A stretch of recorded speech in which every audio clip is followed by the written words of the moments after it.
Hello નમસ્કાર મિત્રો, આપણે અગાઉના વિડીયોની અંદર જોયું હતું કે આપણે કઈ રીતે યામ સમતલમાં કઈ રીતે કોઈ પણ અસમતાઓને યામ સમતલની ઉપર દર્શાવી શકતા હતા. આ વિડીયોની અંદર પણ આપણે એ જ જોવાનું છે કે ક્યારે કોઈ અસમતાઓ આપેલી હોય તો તેને આપણે યામ સમતલ ઉપર કઈ રીતે ઇઝીલી દર્શાવી શકીએ. તો તમે જુઓ વિડીયો સ્વાધ્યાય 6.2 ક્વેશ્ચન નંબર 5 અને 6 નું સોલ્યુશન કે જ્યારે કોઈ અસમતાઓ આપેલી હોય તો તે અસમતાઓને આપણે ઇઝીલી યામ સમતલ ઉપર દ્વિપરિમાણીય યામ સમતલ ઉપર કઈ રીતે દર્શાવી શકીએ અને તેનો જવાબ મેળવી શકીએ. તો તમે જુઓ વિડીયો સ્વાધ્યાય 6.2 ક્વેશ્ચન નંબર 5 અને 6 નું સોલ્યુશન. તો તમે જુઓ વિડીયો. હેલો નમસ્કાર મિત્રો, આપણે અહીંયા એક્ઝામ્પલ નંબર 5 આપેલો છે કે એક અસમતા આપેલી છે, તેનો આપણે ઉકેલ ગણ દ્વિપરિમાણીય યામ સમતલ ઉપર મેળવવાનું કીધું છે. તો x - y <= 2 આપેલા છે, તો તેને આપણે યામ સમતલ ઉપર કઈ રીતે દર્શાવી શકાય તે આપણે અહીંયા જોવાનું છે.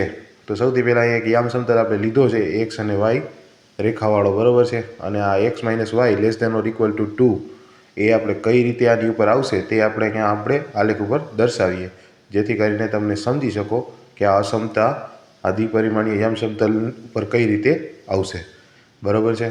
તો જુઓ હું દર્શાવી દઉં છું, બરાબર છે. અહીંયા x - y આપણે =2 ઉપરનો જે ભાગ છે ત્રિકોણવાળો તે ભાગ એનું આલેખ ઉપર એનો ઉકેલ ગણ થશે. તો તમે જુઓ રેખા x અને y રેખા જે છે, બરાબર છે, એ પ્લેનને બે અડધા સમતલ, બરાબર છે, કે બે સરખા ભાગમાં એનો ભાગ પાડે છે, વિભાજિત કરે છે, સમતલમાં વિભાજિત કરે છે, બરાબર છે. બે સરખા સમતલમાં બિંદુ આપેલ અસમાનતા,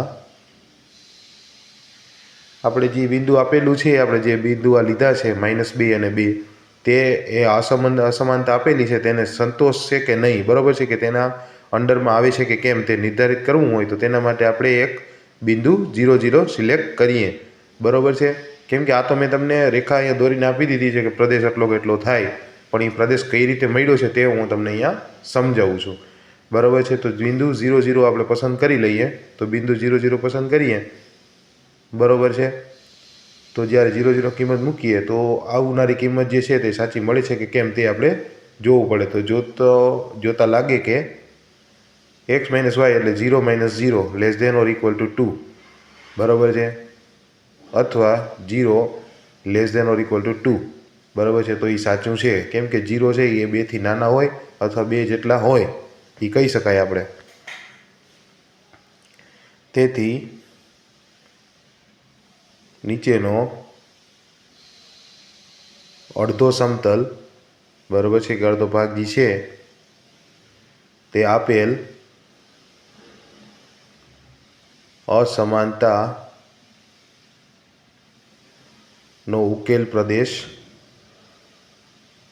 નથી, બરાબર છે, કે નીચેનો ભાગ જે છે તેનો ઉકેલ પ્રદેશ નથી, કેમ કે 0 છે એનાથી કાં 2થી નાની છે અને કાં 2થી જેટલી છે, બરાબર છે, કે 2થી ઉપરની સંખ્યા નથી, તો એ નીચેનો ભાગ ન આવે.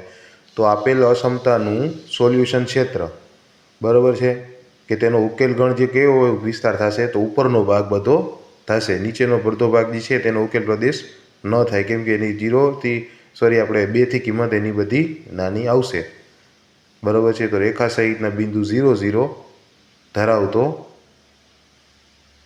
અડધો સમતલ, બરાબર છે, એનો ઉત્તર પ્રદેશ થશે.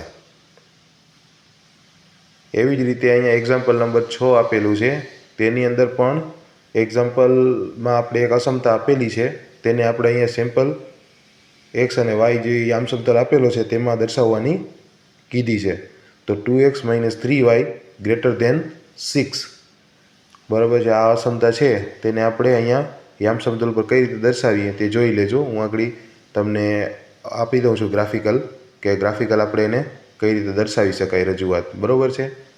તેના પરથી તમે સમજી શકશો કે એને આપણે કઈ રીતે સમજી જઈએ.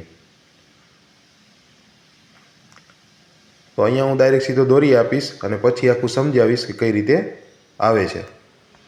તો તમે અહીંયા જોવા જશો તો એક વસ્તુ તમને સમજ્યા છે કે મેં દોર્યું છે -1 થી 3 બરાબર છે. 2x - 3y = 6 -6 બરાબર છે. તો x અને y પ્લેન છે બે અડધા સમતલમાં વિભાજિત કરે છે. બિંદુ આપેલ અસમાનતા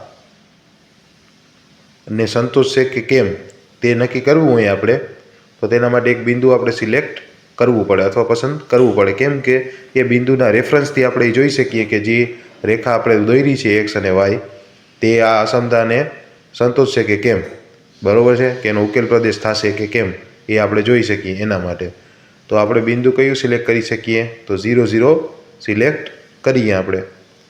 તો બિંદુ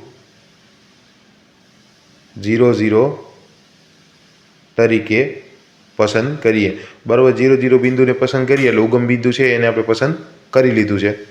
તો આપણે જે 0 છે એક્સ અને વાય એની કિંમત ત્યાં એને અપ્લાય કરીએ. 2 × 0 - 3 × 0 > 6. તો 0 > 6. તો એ તમને જોતાં જ ખબર પડે કે એ ખોટું છે, જે ખોટું છે. કેમ કે 0 છે એ 6 થી મોટો ના હોય, બરાબર છે. તો શું થશે, તેથી ઉપરનો અડધો ભાગ, કેમ કે ઉપરનો અડધો ભાગ જેટલો છે પ્લસવાળો તેનો ઉકેલ પ્રદેશ થશે નહીં. ઉકેલ પ્રદેશ થશે નહીં. કેમ કે 0 કોઈ દી 6 થી મોટો ન હોય એટલે એનો ઉપરનો અડધો સમતલ છે તે તેનો ઉકેલ પ્રદેશ નહીં થાય.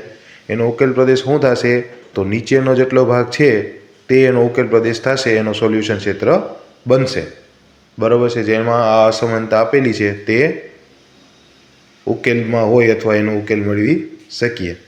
તો એનું સોલ્યુશન ક્ષેત્ર શું હોય,